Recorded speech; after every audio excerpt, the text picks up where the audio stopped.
Hai semuanya, apa kabar? Sehat, sukses, bahagia selalu ya. Jangan lupa subscribe, karena subscribe itu gratis. Dan juga bagikan channel ini agar kami dapat lebih berkembang dalam memberikan informasi, insight, dan juga edukasi. Bagi Anda yang sudah mendukung kami selama ini, kami ucapkan terima kasih dari lubuk hati yang paling dalam.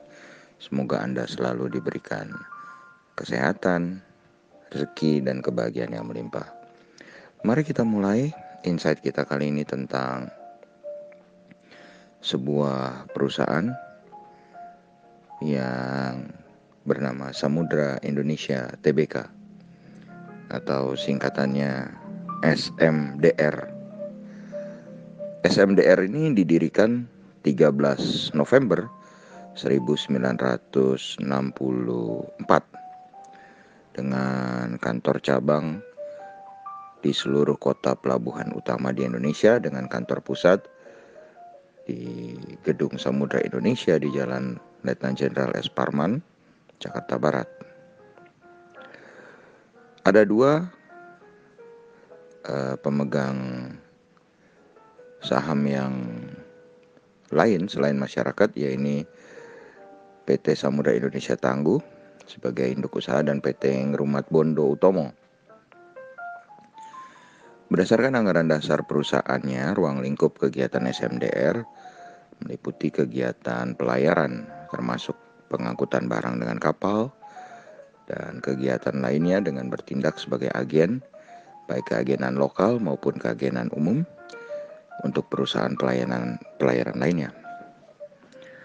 Kegiatan utama Samudra Indonesia dan anak usahanya adalah transportasi kargo dan logistik, terintegrasi pada lini bisnis yang dimilikinya, yaitu Samudra Shipping, pelayaran curah kering, pelayaran curah cair, gas, jasa pendukung lepas pantai, pelayaran peti kemas, dan jasa pengelolaan kapal.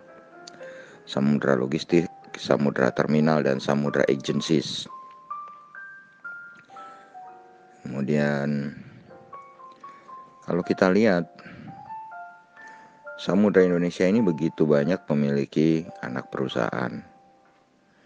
Di antaranya Samudra Shipping Line Limited yang bergerak di bidang pelayaran untuk angkutan peti kemas, PT Samudra Terminal Indonesia yang merupakan sebuah perusahaan holding, kemudian PT Samudra Sarana Logistik sebagai depo peti kemas, perbaikan dan jasa terkait, PT Sil Cargo Indonesia yang merupakan logistik dan jasa pengurusan transportasi, PT Masaji Prayasa Kargo, jasa angkutan muatan internasional, PT Samudra Perdana, angkutan darat, PT Samudra Daya Mitra, jasa konsultasi manajemen, jasa penyedia dan penyaluran tenaga kerja, kemudian PT Maruzen Samudra Taiheyo, logistik dan jasa pengurusan transportasi, PT Cumawis untuk pelayaran termasuk jasa pengangkutan minyak dan gas, Samudra Agencies Indonesia, kegiatan keagenan kapal, kemudian Samudra Indonesia Ship Management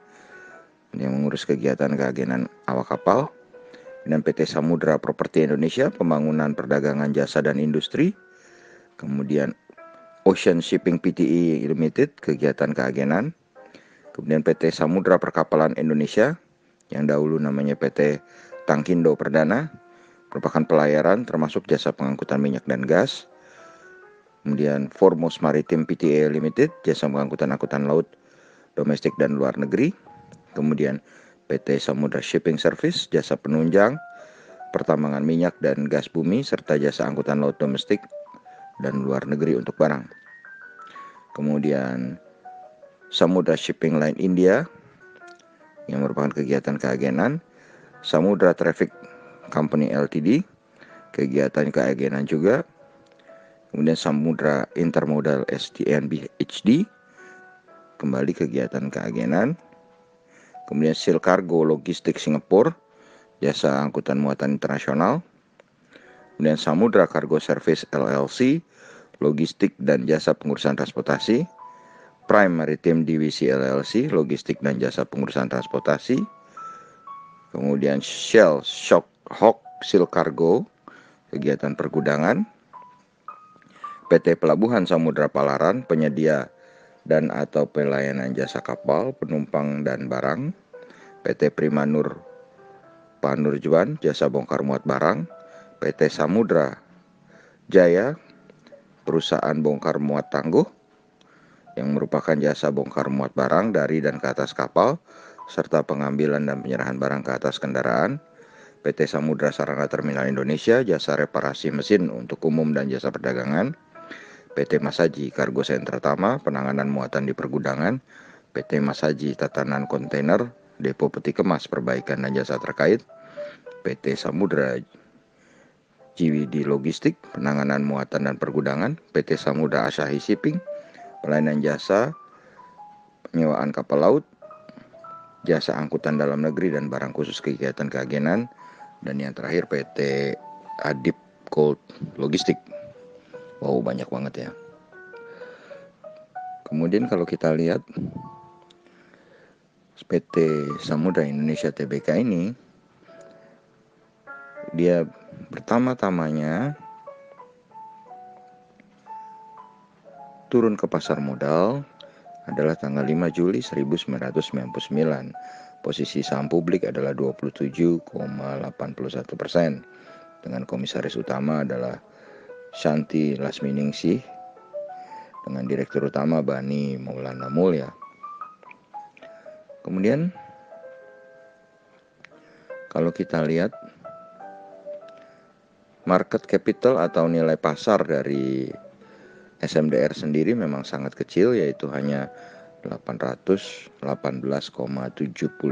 miliar.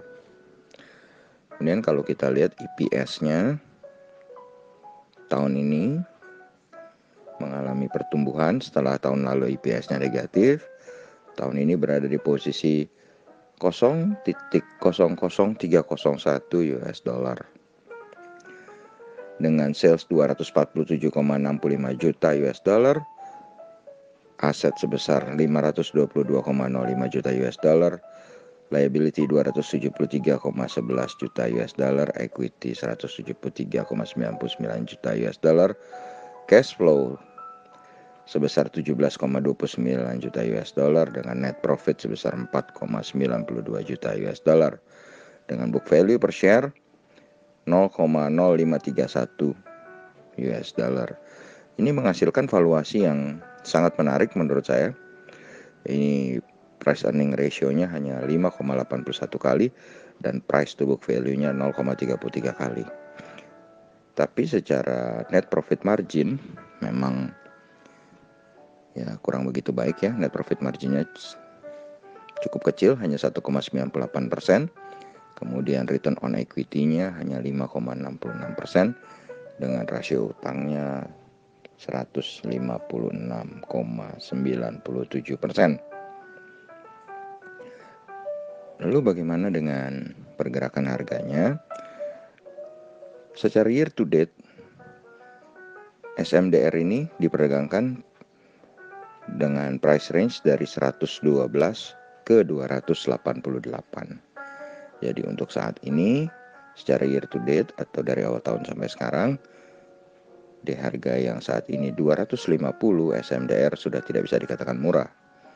Tapi kalau kita bicara historical 5 years-nya atau sejarah 5 tahunannya, di mana yang terendah juga tetap 112, tertingginya adalah 620, maka saat ini SMDR masih bisa dikategorikan sebagai perusahaan dengan harga yang masih murah.